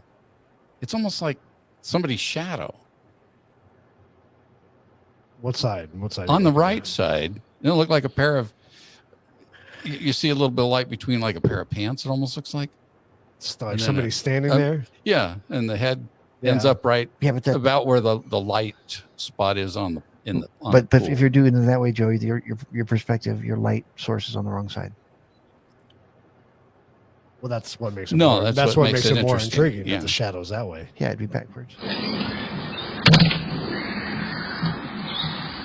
And the camera actually bounced a little bit at the end. Did you see Yeah. that? Yeah, I And thought then you see some camera. movement in the shadow at the bottom. One more time. I got to see. One more time. It really looks like a door closing, though. That's what's Yeah. interesting. But I don't know.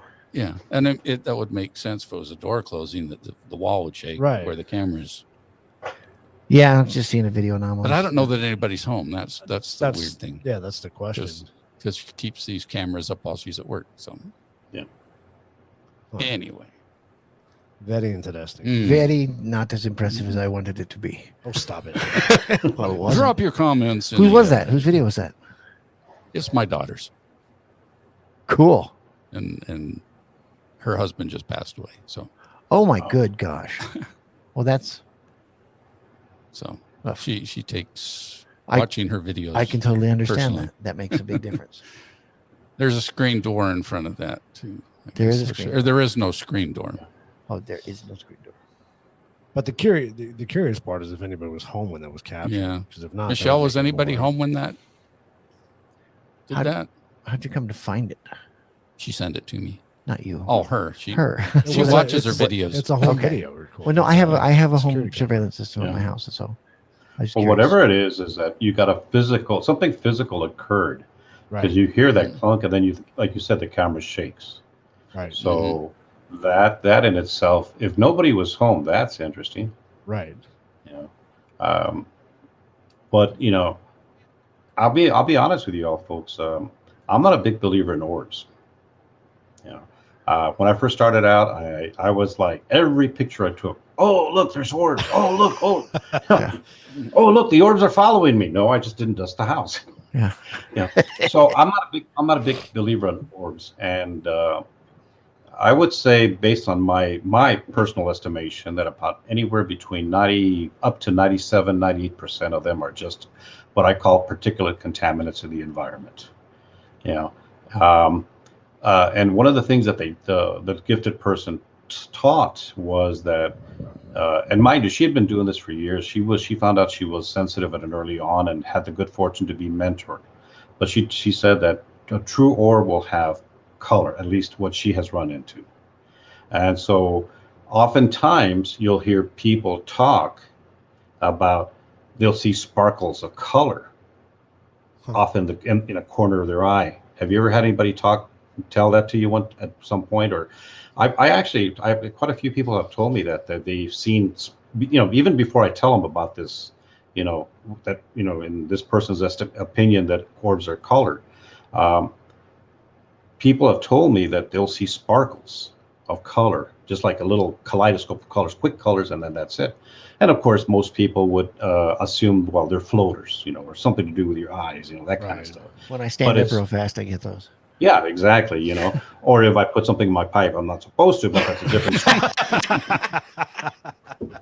There's something you're not supposed to put in the pipe? Now, so, but it's interesting that when these people tell me, and then I hearken back to what other people have told me, you know, about seeing this. I've never personally experienced that, but I have documented some cases where, you know, if you record an orb on camera, it's great. But if you record something that physically occurs when that orb manifests, I mean, to me, that's like a standard, almost like a gold standard. Right. And I'll give you an example. We just finished investigating a couple of weeks ago this antique store, and the owner had reported various things going on in there. So as I'm getting ready to walk out and the rest of the investigation of the building, I'm carrying it's a thermal meter. I don't know if you guys have seen it or not, but it's got a little thermal sensor embedded in it. So it detects if there's hot areas or cold areas. So the human walks across it, it turns red. If something cold, anywhere between 40 degrees and below, walks in front of it, it lights up blue. So as I'm getting ready to walk out, all of a sudden you see this little white object fly across, and then all of a sudden this thing reacts. You can see it's on camera, it reacts, and it's turning blue.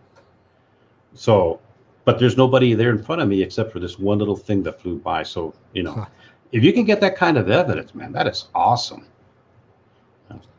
It wasn't by chance the antique store that is on the way from Las Cruces to No, El Paso, was it? Okay. No. This one's actually got a casket in there. Oh, okay. It was interesting on that one there. Nobody's bought the casket yet. I don't know why. I think it's a great ornament. Was it used? We don't know. See, that's the whole thing. We don't know the history on it yet. There's just a casket sitting there. Yeah. Is that a restaurant? It probably came from Concordia when they put the freeway through. Yeah. No, but it was an old casket, probably made around, from what I can tell, based on the plate that's on there. It's kind of beat up, but it looks like maybe the casket was made around the 1930s. Oh, okay. So it could have been a display casket, or it could have been somebody bought the casket and decided not to use it. I don't know. And where is it? It's just sitting right there in the middle of the store. Yeah, it's an antique store. It's right there in the middle of the floor. Wow. Yeah. So, when you get those kind of things, like I said, then that's awesome. If you can get that kind of evidence, that's awesome. Because that, in my opinion, at least, that removes a lot of conjecture, a lot of what ifs and doubts about something going on. Yeah. But damn. I don't mean to bore you guys. So No, don't worry. It's fascinating to me. It's crazy because of the amount of evidence that's not only like verifiable or provable or whatever. It's so limited, but it's always so personal, and it's like I guess in a way envious when you have that kind of evidence for yourself, because really it doesn't matter to share it with anybody else. To me, it's like having a genuine religious experience. You can tell everybody about it all you want. It doesn't make any difference if they didn't experience it. They have no idea what you're talking about. Yeah. So even when showing someone these videos, everyone's first thought is, oh, bullshit, you did this, you did whatever. That's annoying. So it's like, I don't want to share it with you. I just want to have it. I want to witness it. I want to be there for me. It has really little to do with being able to prove it to anybody else, because it's never secondary. It doesn't mean shit. It's just for you. And that's what interests me about this the most, is there is a journey for me in that I want very specific things that I want to experience, or I hope to experience. And if I do, great. If I don't, that's what I expect. I expect not to. So I struggle with not blocking out too much, because I have a genuine concern about letting in too much, because I have my beliefs about that too. But it's really neat that you had that much personal experience with finding evidence. That's really cool. Well, when I first started off in this field, and I'm sure everybody has gone through this, every little noise is something paranormal. Every little thing you hear, see, whatever. He said your name. That was my address. That was my phone number. Yeah, somebody growl. Somebody's stomach's growling. That sounds like somebody talking on an audio recorder. Right. That kind of stuff drives me nuts. When someone goes, "Did you hear it?" I was like, if you have to ask me, then no. It's a no. Like when it's clear, concise, that makes sense. But when we're all trying to decipher what was said, I'm bored. Oh yeah. Well, one of the things I teach people is that not everything normal, and this is the mantra for them to take into the field. Not everything normal is paranormal. Right. Okay. Because and it's interesting, because if you were to go and watch our video clip that we recorded our investigations from beginning to end, I guarantee you're going to hear people constantly going, "That was my stomach. That was my stomach. No, that was me farting. No, that was my stomach. That was me farting. Oh, that was me. That's. I have a acid reflux right now going on." But I make people do that. Right. And I tell them, I said, don't, when you do an investigation, you leave your personal inhibitions at the door. Right. Because we want to get as much taint-free evidence as we can. Taint-free. Yeah. You bump into something, Yeah, especially some of my investigators and myself, we're a little bit on the more geriatric side. So, yeah, it's not unusual to hear somebody go, "Oh, those were my knees." Oh. We get that all the time. Sorry, everybody, I just peed. Was that one you wore that coat that was loud? Every Oh time you yeah, walked, that was you my hear leather jacket. Who's wearing leather, Dennis? Yeah. that Thank was God. funny. Thank God, corduroy pants are no longer in style. Right. Yeah, no kidding. Right. That was awesome. Yeah. Well, So yeah, I'm sorry. Go ahead. I was gonna say we're about out of time. So Sorry. no, you're good. I all your occurrences tonight have been freaking awesome. What, Yeah, what, that was what day a are lot you of at fun. Paracon? Both days. October 2nd and 3rd. Yeah, and just for people who may not be aware, the Las Cruces Paracon is going to be held at the Convention Center, which is next to NMSU. Some people were asking me, "Oh, is it the Pan Am Center?" No, that's the Pan Am Center is a huge place on the other side of the campus. This one's on the opposite side of the campus, and it's nice. It's a nice little cozy place for people to go to. If I had to give a presentation in the Pan Am Center, I might as well go in there dressed like Elton John, man. That's funny. Yeah. So are you going to do the investigation on Saturday Are we At talking the about jail? which one? at the jail? No, I'm not aware of that. Okay. Well, Just is there an kidding. is there an investigation in the jail? Wait. Yeah, they're doing the VIP tickets and everything for people to go do an investigation there. No, I have that's their business there. I have a personal connection to the jail from 2011, and because of the results that we found, that's what brought the Ghost Adventures, not only to investigate that place, but also for those, when you come back down this direction, you should set up an appointment or talk to Jerry, the general manager of the Double Eagle Restaurant in Mesilla. Yeah, would love to. Okay. Yeah. That guy, let me put it this way. This guy, they know they got things going on. Okay. They know it. And, a lot of places I've been to, restaurants, businesses, they're like, no, we don't want to know. Jerry's like, open door. Yeah, come on in. We know we got things going on. And, if you reach out to him ahead of time, he may, how can I put it to you this way? They have employees who literally fight to the death to see who's going to spend the night with the team. Wow. Yeah, it was closed because of COVID. Right. Yeah, I think they're open were up there, again. so. Yeah. But yeah, that place is super active. I have so much stuff that's happened there it ain't funny. I mean, but yeah. And the stories of the star-crossed lovers there, that's just one small facet of that entire place. I do like star-crossed lovers quite a little bit. I'll tell you what, Mesilla was such a cool little town, man. It was almost like you went like travel back in time almost, It was just so cool to see all the little shops and everything that were through there. The restaurants are phenomenal in there. And it was such a cool little town. Streets are so narrow. They are.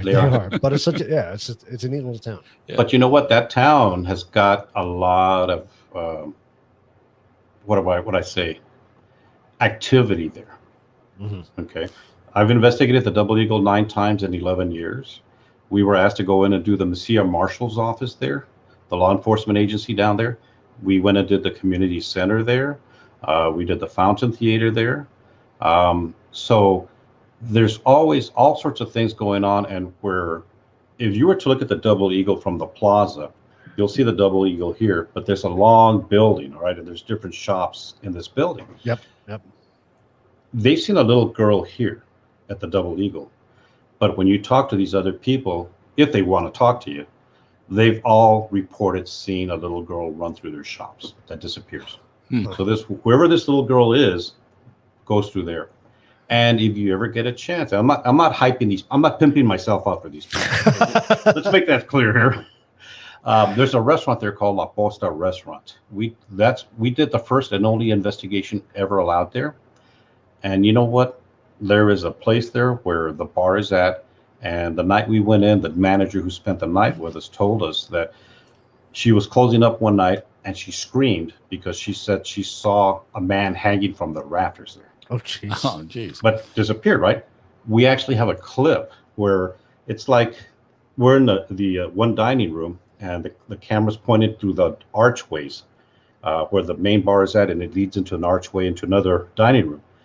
And in this camera, something is recorded, which I have yet to, after all these years, cannot explain. But you see something popping out from what appears to be initially from a dining room at the far end. But when you look at it closer, it's actually coming out of the wall. But it's something comes out, keeps coming out, and as it's coming out, it's changing tones. It's going from like a black to a gray to almost transparent. And then it goes back in again. That's just as quick. Wow. We still don't know. We've never been able to find out what that is.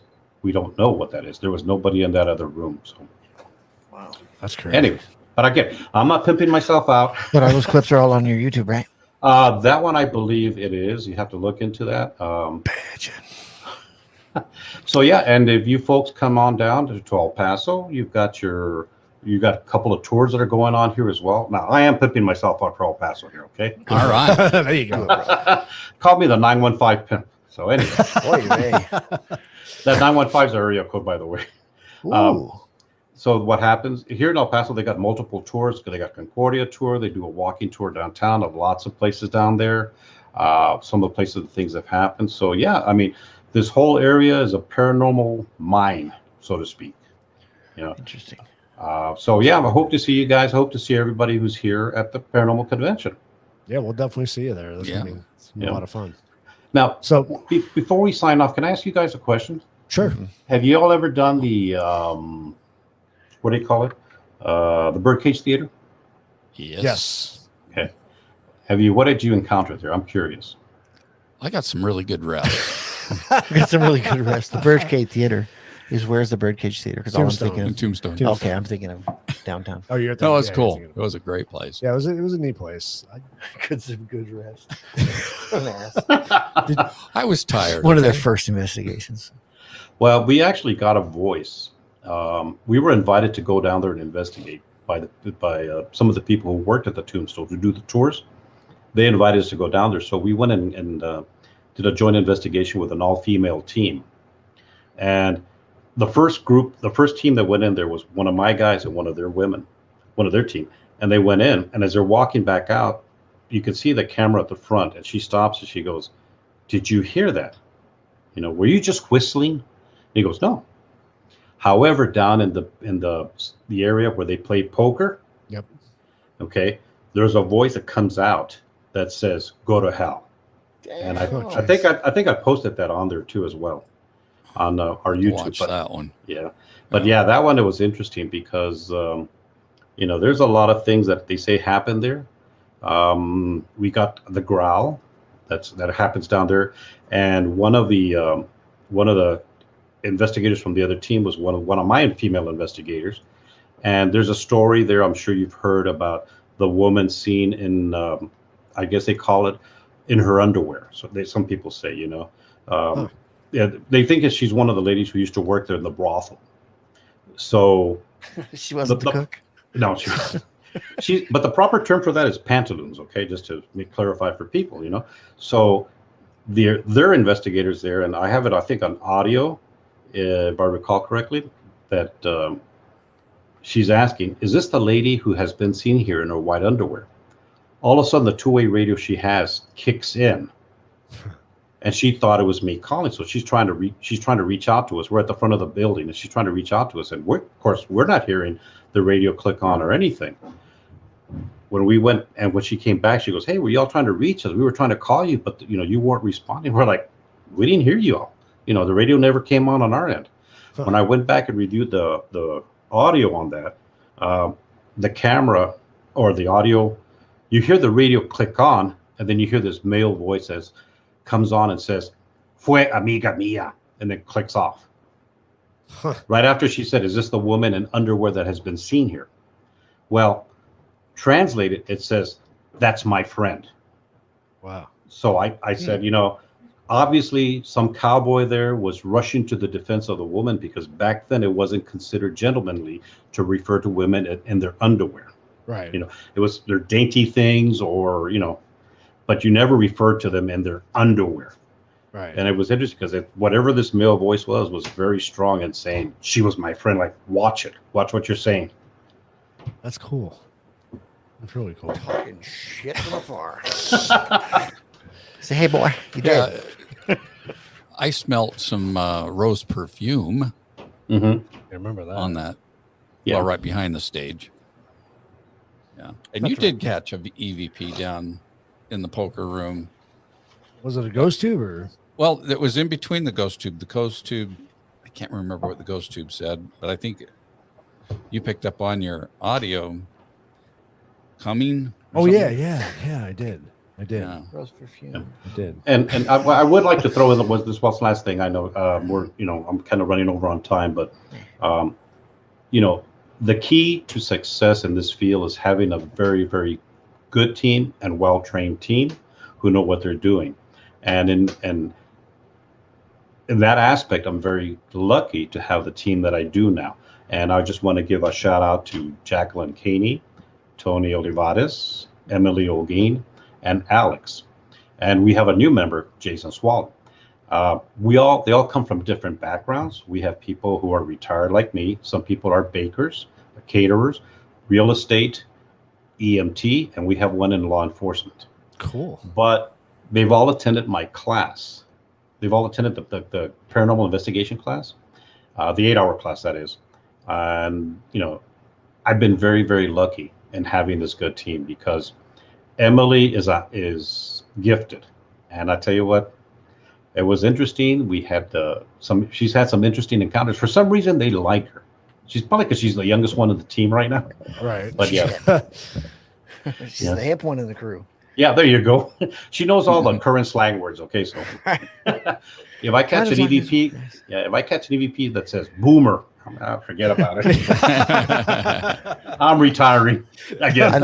I love that you teach this class, and I love that you don't charge anything for it. That's so cool, because it adds a level of integrity that I think is neat, and makes this, I don't know, it seems like the right thing to do. And I realize everyone's got to make a living, but at the same time, it's always makes it hard for me to palate some of this stuff when there's a charge involved, because it kind of kills your ability to be authentic, because we all know you have bills to pay. So if you're charging something for it, it's hard for me to just suspend my disbelief when someone's like, yeah, it'll be $50. Most interesting thing you ever heard. Yeah, I'm going to charge you $25. I'll make it worth your while. Hey, yeah, exactly. So no, I love that you do a nonprofit with it. That's so cool. I didn't even know such a thing existed. So I'm very, very interested and intrigued. Yeah, and the thing is that this is not a fast and fixed class, meaning this is my way or the highway.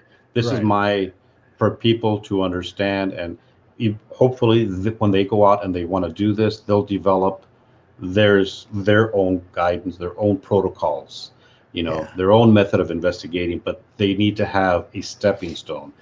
Not go through what I went through, when I first started out in this field. And God forbid, I hope they never, ever encounter something negative. That's awesome. Because the negative part, awesome. No, just your take on it. Yeah. The allowing people to develop their own thing. I find that's really cool. A lot of people, you speak from a point of authority. When you speak from a point of authority, it leaves nowhere to go. Right. The idea that you're sharing your experience with, this is what I've got, do with it what you will, and take it your own way, is the right way to present stuff, because nobody knows. Yeah. And I love your attitude about it. And I think I'm finding it very interesting. Well, so what I stress a lot is, if you're doing this, you have to have 2 core keywords, that you have to live by: credibility and integrity. You have to have that, because if you don't, then it becomes a joke. Right, exactly. And again, getting back to what I was saying, I don't want anybody to experience what I experienced when I ran into the negative thing that came after me. Right. It almost broke me. Luckily, it didn't, but I learned from that. Right. So by using that experience, I hope to impart to people to make them fully aware and understand this is not a joking matter in some instances. It's not what you see on TV. There are repercussions that can occur if you go in there with a wrong mindset. Right. That's very cool. And on that happy note, Don't get possessed and moving along. No, I love that. I love that you shared. Thank you for sharing that with us. And you're welcome. I really do hope I get a chance to meet you in person there. So yeah, look for the guy that's storing acorns for the winter here. Okay. yeah, I'm hiding mine. So Well, I do think we have a consensus that even after the Paracon's done, we'd love to have you back on the show again to talk some more, because I know I appreciate it. There's a lot we could talk about still. Yeah, fascinating present stuff. some of your evidence and everything. So, well, I appreciate it. There are times when I make mistakes, and I'll be the first one to admit. I'll go, "Ooh, I recorded something." Then I have to stop and take a break and come back and review it again. And then I realized, oh no, that was somebody else's voice. But it was because I was tired. So, I understand my own limitations on these things, and I understand I have to admit when I'm wrong. that's very cool. cool. It's very grown up of you. I know, but don't tell my wife that, okay? I won't. Right. She'll think I'm mature. No, she'll think I'm mature, and that's it. Then they It'll start be over. expecting things. Yeah. I know you're a grown up, damn it. No, I'm not. Do you Well, guys have again- any other questions or anything else for me? I don't think really anything for the moment, do we? We know when you're going to appear, and I think anything else we can wait till we can lock you down in person. Yeah, I shared your link on there earlier, so please go check out Ramiro's page and go subscribe, go like and share it. Yeah. And, YouTube and our Facebook page. I know we have both. That's why. Okay. I got into the YouTube videos a little late here, so a lot of what you see there was results of investigations in the past that I just said, oh yeah, somebody said, oh, do YouTube. What's that? Well, good. So you have more on your Facebook page? Yeah, Posted there, that's early all. on before I started posting onto YouTube. Yeah, there's some stuff early on in there. Some of it I don't share because it's of a personal nature. The families have chosen not to publish it. Right. And others we've been lucky that they have given their approval. And for me, I think the best parts, the most positive things that have come out of doing this is being able to help somebody come to terms with what's going on.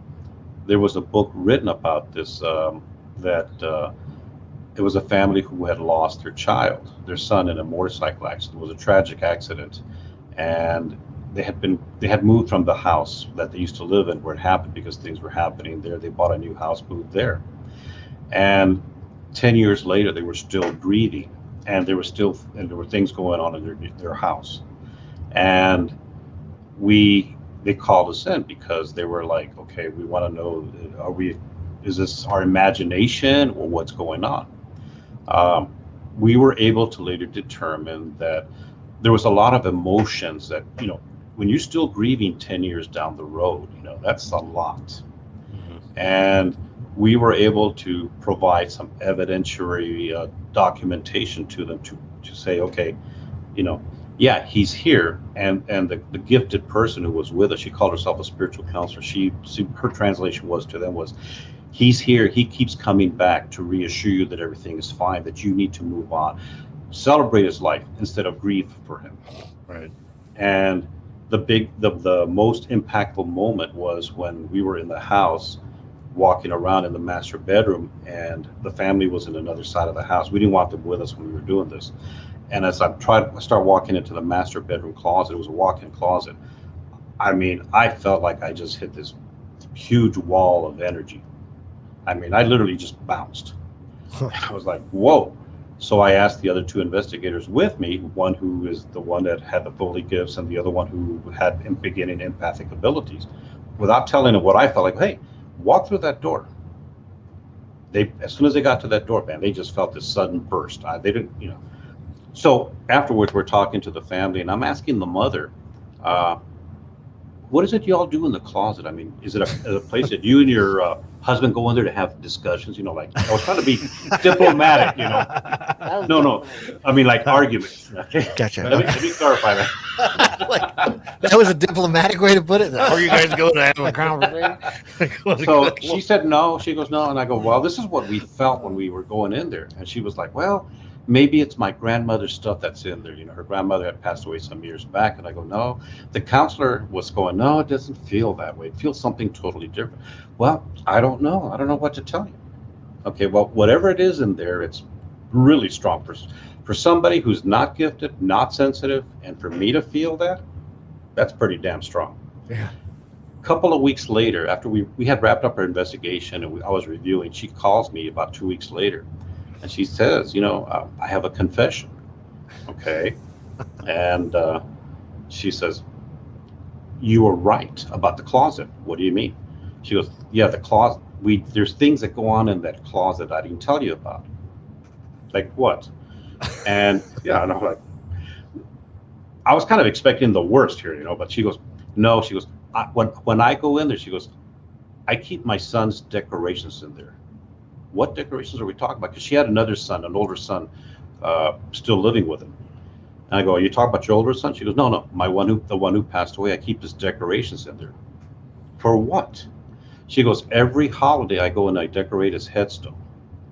And I go, okay, which is not unusual in this part, you know, around here. Right. And she said, and I asked her, so what's so unusual about that? She goes, I walk in there, and when I'm going through his decorations, trying to decide what to take, she goes, I start thinking about him. And when I start thinking about him, I start getting sad. And she goes, and before you know it, I'm just crying for hours on end in there. So what we were feeling, as near as I can interpret it, was her emotions were all in here in this room, you know. And our guidance to her was, you have to, you know, get beyond the grief. You have to celebrate his life, because the spiritual counselor is telling you, you know, he's coming back. He's being forced to come back to try to reassure you that he's okay, that everything is fine. You know, there's no guilt. There shouldn't be any guilt involved, you know, because of the circumstances of the accident. And the father was the skeptic. Okay, but after we investigated and we provided the results and whatnot, and some other encounters he had, he wrote a book where he came to terms and understood that his son had moved on, and that his son was giving them signs that everything was all right with him. And because of that, his father was able to accept it and, you know, celebrate his son's life by writing that book. So wow. I consider myself extremely lucky that we had a small part in helping this family come to terms. That's awesome. Wow. Damn. That's crazy. I'm sorry. I mean, all I hear is sighs. You just sunshine and roses, aren't you, all the time, huh? So then, when I went to the... Did I see your glasses fog up there? I got a 30-minute drive, bro. It's good. God. Sorry, I just... No, I appreciate you sharing. I really do appreciate you sharing. I'd be interesting, very interesting. That's what I said. We definitely have to have you back on again, because I'm sure there's a lot more you can share. Can you cook? Can you cook? I'm just curious. Just, yeah. Pinto beans and Van Camp's pinto beans. Yeah. There you go. Better than me. You know, just put the can in the microwave. You'll get a surprise. That's for sure you will. I'm a sterno man myself, so you might be talking to the other side. Cool. Well, Ramiro, I want to thank you for joining us tonight. We really appreciate it. My pleasure. Please don't forget, go check out the YouTube channel and his Facebook page. And there you go. And we look forward to seeing you in Las Cruces. Well, thank you. I appreciate it. And I'm looking forward to it. I know, brother. All righty. Sounds good. We'll see you then. Sounds good. Thanks again. Have a great night. Have a great night. Thank too. you. Bye-bye. Bye. He reminds me so much. Not of your Uncle Joe. I thought I did. No, your Uncle Joe. He's Charlie. Okay. Uncle Charlie? He reminds me of Charlie. It's not uncle. He's I don't know how he's related to me. He's my son's grandfather. Yeah. Dun, dun, dun. Crazy. Son's grandfather on the mother's side, twice removed, and once involved, and it doesn't matter. You know what I want to know? No. I want to know. Ask Lunar where where the Willard Library is. Who the hell's Lunar? Who's Lunar? Luner's been making comments on. I saw the Yeah. comment. Who is Lunar? Do I know Lunar? Do No. we know Lunar? I believe he or she is new to the channel. Yeah, Sweet. they're talking about doing He tours or at the she. Willard. I believe it was the Willard Library or something like that. That sounds very interesting. Very I cool. want to know where it's at. I don't know. Tell me. I want to know now. Hello, Lunar. And guess what? What? We get to keep our I know. koozies. Nobody guessed. Nobody even bothered Nobody guessing. guessed. Like, I don't give Nobody a shit even took a about that. wild God guess. damn it. Episode 35. Yeah, we'll accept numbers. You know, Just start episode guessing. Somebody pretend like they're episode 1 through whatever we've got going on here. So Does anybody want a friggin' koozie? Is it what's the Black Mariah? Is that the Black Dahlia? the Black Mariah is in the In the birdcage. birdcage. Is that like the It's Black a hearse. Dahlia? It's a hearse, It's a black Oh. hearse. Yeah. one of those Like the black dog. horse-drawn Hearse. carriage hearses. Where's it at? Birdcage Theater. I haven't been there. In Tombstone here. Birds are outside the norm. So don't forget, October 2nd and 3rd, Where's Las the Cruces norm? Paracon. We will be there. Norm Chomsky. It'll be a lot of fun. As And- Will Romero. Romero. That was really cool. Pretty interesting. And Yes. just a reminder that we have Parapalooza coming up. What is it? Holy crap balls. That's like in 2 weeks. It's right around the friggin' corner. I'm going to be there 3 weeks. No, 2 weeks. at the end. Can I wear my costume? What's today? Today's the the 7th. 7th, right? Yeah, 3 weeks So- You away. got the 11th and we 3 weeks away. Only 3 weeks away. Let's see if I can. Co-hosted by Double Question Mark. We're still looking for some hosts. Who's the So, hosted? Who's hosting it? We're hosting it Sunday. And then who's co-hosting it? We don't know yet. Well, It could be you. The co-host is going to be on Yeah. Friday and and Saturday. Saturday.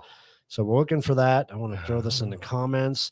So if you know anybody that wants to be a part of Parapalooza, we would greatly appreciate it. do it. She says, look it up.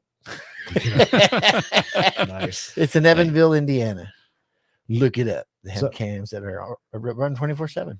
So I put a link to our sign up page. If you're interested in a spot for Parapalooza, we have some openings on Friday and Oh, shit. Saturday. Halloween episode. So Lunar, that could be something you'd like to join us on. That was close, Aragon, but not. We may have done it on the Halloween episode, but it wasn't the first Yeah, episode. we talked about it. Yeah. An error occurred on Facebook, wasn't it? But you get a koozie, because why the hell not? Come over and get it. Just kidding. Facebook didn't like it. Yeah, huh? Facebook didn't like it for some reason, but I put a link up there if you guys can see it to the sign up page. So please go on there if you're interested in having a spot on our Parapalooza. Oh boy. Or if you're Um, interested in hosting either Friday or Friday or Saturday. Saturday. I did reach out to Amy. She's going to work on some people who are interested in Oh, that'd be being on awesome. Parapalooza. Sweet. So try to fill up Friday for us. Then- Excellent. What the hell was that? What? That was a weird noise. We say Jack farted. That was me making noises with my mouth. I make mouth noises every once in a Is that- while. is that what that was? Freaking annoying. That wasn't one of them. So I want to play a little ad for Paracon, the Las Cruces Paracon. So Do here it. it is for that.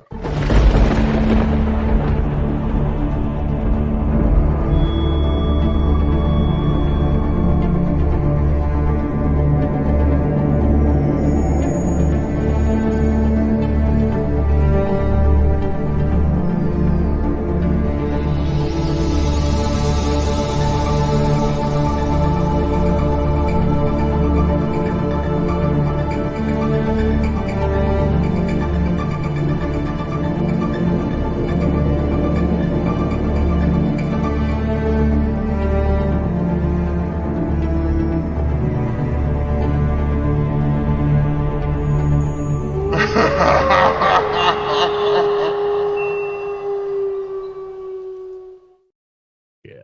So scary. So we'll see you guys there at the Las Cruces Paracon.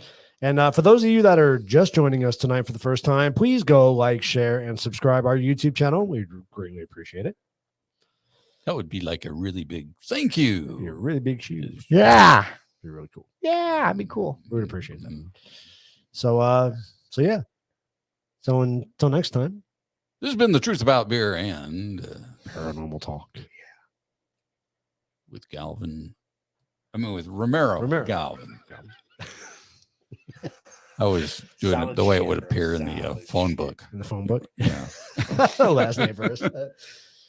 Well, we appreciate you guys hanging out with us tonight. Next week's going to be interesting. So we'll let you know when that comes up. Yeah. I would be Will you be in Indiana? Might as well go to the. I'll be in well, for the show I'll be in Ohio. Oh, Indiana, Yeah. here I come. I'll be in Columbus. So okay. So Oh, my we- sister's in Columbus. be doing it remotely. Bitching. So anyway, want to thank everybody for joining us tonight, and we'll see you guys next week. Cheers. Cheers. All right, cheers everybody. Until then. Good night. Fuego.